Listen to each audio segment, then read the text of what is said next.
একটি পাওয়ার, একটা শক্তি, যার উপর আমার হুজুর পাকের উপর আমার আল্লাহ পাক দিয়েছেন।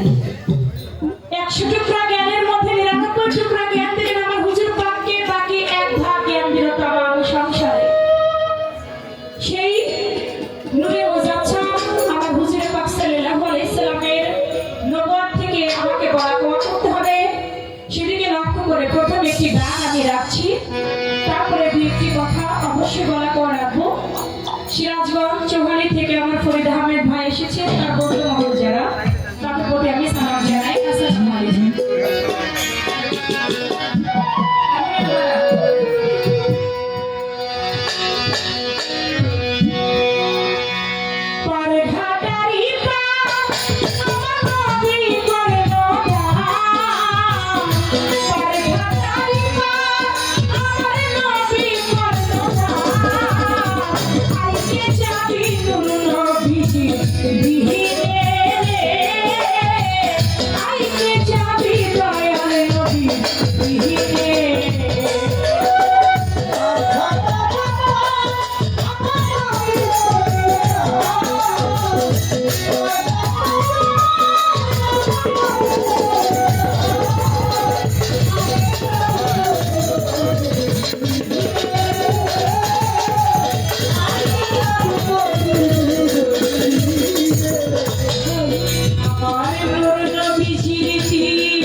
নবী কর্ণধার আইকে যাবে নূর নবীজির দিনে।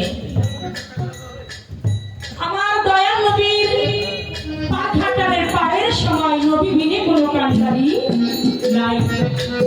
আদম হইতে এ পর্যন্ত যত নবীগণ এসেছে পাখাটের পায়ের সময় আদমের কাছে যখন উম্মতগণ যাবে, আদম বলবে আমি পাপী বড় গুনাহগার, আমার কি আর শক্তি আছে করিতে উদ্ধার। আমি নবী হয়ে গন্ধ খাইছি, সেই কারণে পারিব না আমি বলি তোমা দেবে। আদম নবীর কথা শুনে যত উম্মতগণ নবী ইব্রাহিমের কাছে গিয়া দিবে দর্শন, ইব্রাহিম বলিবে আমি কান্দি বসে হেথা, নবী হইয়া কইছি আমি তিনটা মিথ্যা কথা, সেই কারণে পারিব না বলি তোমাদের। সামনে মুসা নবী যাও নাই বারে, মুসা নবীর কাছে যাইয়া চাহিবে উদ্ধার, মুসা বলবে আমি পাপী বড় গুনাহগার, আমি নবী হইয়া এক ব্যক্তিকে করিয়াছি খুন, আমার পাপের সাজা বুঝি দোজকের আগুন। মুসা নবীর কথা শুনে যত উম্মতগণ নূহ নবীর কাছে গিয়া দিবে দর্শন, নূহ বলবে আমি পাপী বড় গুনাহগার, আমার কি আর সাধ্য আছে করিতে উদ্ধার। এমনি ভাবে যত নবীগণ আছে সবার কাছে সেদিন মুমিন মুসলমান গিয়ে পানা চাইবে, উদ্ধার চাইবে, কিন্তু সেদিন কেউ পানা উদ্ধার করতে পারবে না আমার নবী হুজুরে পাক সাল্লাল্লাহু আলাইহি ওয়াসাল্লাম দিলেন। তাই বলছে পার ঘাটার পার আমার নবী কর্ণধার আইকে যাবে আমার দয়াল নবী দিলেন। নবীকে চিনতে হবে, নবীকে জানতে হবে, নবীকে বুঝতে হবে। আমার আল্লাহ নবীজির দিন তার সময় থাকতে চীন ৬০,০০০ বছর আগে হইয়াছিল মিন, সে মিনে দিল ঝিল, তাতে হইল ডিম্বের চিন, ডিম্ব হইতে বিন্দু হয় তখন। সৃষ্টির মূলের কথা, সৃষ্টি থেকে আমি গান ধরলাম আস্তে আস্তে করে, যেখান থেকে কথা রাখবে সেখানেই আবার আমার গান চলে যাবে। তাই যেহেতু আমার প্রথম আসর, দেখেন আমার আল্লাহ পাক আমার দয়াল নবীর নূরকে সৃষ্টি করলেন, সৃষ্টি করে নূরের সামনে শরমের একটা আয়না ধরলেন। যখন শরমের আয়না নূরের সামনে ধরলো, নূরে নিজের রূপ নিজে দেখে আত্মহারা হয়ে আমার আল্লাহ পাকের দরবারে তিনি একে একে ৫টা সেজদা দিল। যেই ৫টা সেজদা হইতে ৫ ওয়াক্ত পাঁচজেলা নামাজ দুনিয়ায় আসলো। ৭০,০০০ বছর পর্যন্ত জিকিরেতে মত্ত ছিল কে আমার হুজুর পাক সাল্লাল্লাহু আলাইহি সাল্লাম। যখন ৭০,০০০ বছর পর্যন্ত দয়াল নবী আল্লাহর নামের জিকির করতে থাকে, ফেরেশতা মণ্ডলী তখন আমার দয়াল নবীর তাজিমি সেজদা করতে থাকে। তাই সেই নবীজি আমার আল্লাহ পাক বলেছেন আদম যখন কাদা মাটি রূপে মিশ্রিত ছিল, তারও আগে আমার দয়াল নবী নবুয়ত প্রাপ্ত আল্লাহর নবী ছিল। অনেকে বলে থাকে আমার দয়াল নবী বেহারা বন্ধ করেন, ৪০ বছর বয়সের সময় তিনি নবুয়ত প্রাপ্ত হয়েছেন। কথাটা তেমন না, ৪০ বছর বয়সের সময় তার নবুয়তকে তিনি প্রকাশ করেছেন। তিনি সৃষ্টি থেকে তিনি নবুয়ত সঙ্গে করে নিয়ে ধরাধামে এসেছেন। তাই সেদিকে লক্ষ্য করে আমার একটি গান হয়ে গেল। এবার আমার বাবাজির কাছে বেলায়েত থেকে আমি কথা রাখবো। আপনি বলবেন কাবা ঘরে, মক্কা ঘরে ৩৬০টা মূর্তি ছিল। ওই ৩৬০টা মূর্তি আমার হুজুর পাক সাল্লাল্লাহু আলাইহি সাল্লাম কাঠ দিয়ে পিটায় পিটায় ভাঙতে লাগলো। কিন্তু ৩৬০টা মূর্তির মধ্যে 4টা মূর্তি সেটা একটু উঁচা, একটু বেশি উঁচা, ওইটাকে আর কাঠ দিয়ে ভাঙতে যায় কিন্তু সেটা নাগাল পায় না। তখন কি করলো মাওলা আলী করিমুল্লাহ হুজুর, তিনি এসে বললেন হুজুর পাক আপনি আমার কাঁধের উপরে উঠেন, উঠে আপনি এই মূর্তি 4টা ভাঙেন। তখন আমার দয়াল নবী বলল না, কাঁধের উপরে উঠে আমি মূর্তি ভাঙতে পারবো না, কারণ আল্লাহ পাক নিষেধ করেছেন। তখন মাওলা আলীকে আমার হুজুর পাকের কাঁধের উপরে উঠাইলেন। উঠানোর পরে তখন জিজ্ঞাসা করলো, আলী তোমার হাতটা এখন কোথায় আছে? বলে আমার হাতটা এখন এমন একটা জায়গায় আছে, আপনি বলবেন। এই যে মাওলা আলীকে হুজুর পাকের কাঁধের উপরে উঠাইলেন, এই কাঁধের উপরে উঠানোর কারণটা ছিল কি, এবং তার হাতটা এমন একটা জায়গায় গিয়েছিল, সেই হাতটা কোন জায়গার মধ্যে গিয়েছিল, সেই জায়গাটা কি, সেখানে একটা ঘটনা আছে। কি ঘটনা সেখানে ঘটেছিল? এই প্রথম একটা কথা। আরেকটি কথা আমার থাকবে, যেহেতু বেলায়েতের সরকার মাওলা আলী কুল্লাহ যাকে আমার হুজুর পাক বেলায়েতকে দান করেছেন, আমার দয়াল নবী বলেছে, আমি যদি হয় জ্ঞানের শহর, আমার আলী হয় তার দরজা। কেউ যদি আমাকে প্রবেশ করতে চায়, সে যেন আমার মাওলা আলীর দরজা দিয়ে আমাকে প্রবেশ করে। ইহুদিদের মধ্যে বড় একজন পাদ্রী, যার নাম নজর। ওই নজর বলতে লাগলো, ছোট ছোট, হে মাওলা আলী, তোমাকে হুজুর পাক ঘোষণা করেছেন তুমি যার মাওলা, দয়াল নবীও নাকি তার মাওলা। তুমি যদি জ্ঞানের শহর হও, তাহলে দয়াল নবী যদি জ্ঞানের শহর হন, তুমি নাকি হও তার দরজা।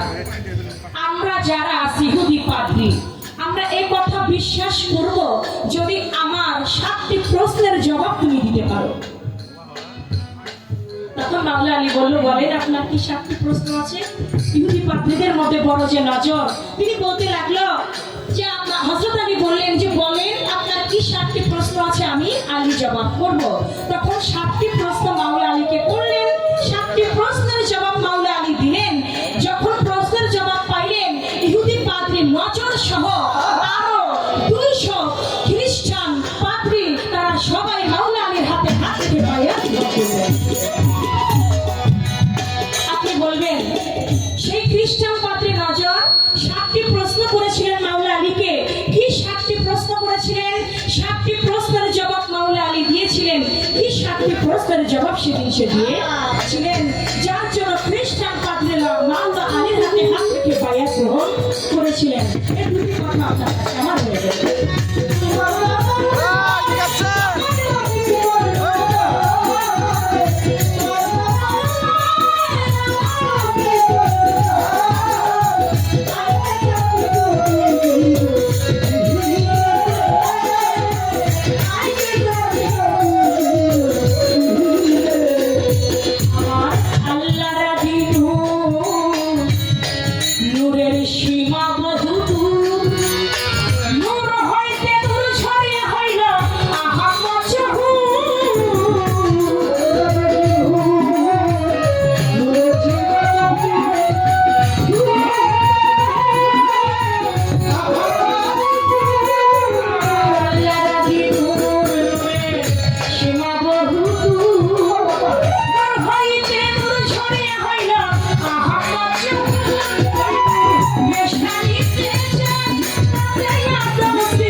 মানে না, অনেকেই মানে আবার অনেকেই মানে না। কিন্তু আমার হুজুর পাক সাল্লাল্লাহু আলাইহি সাল্লাম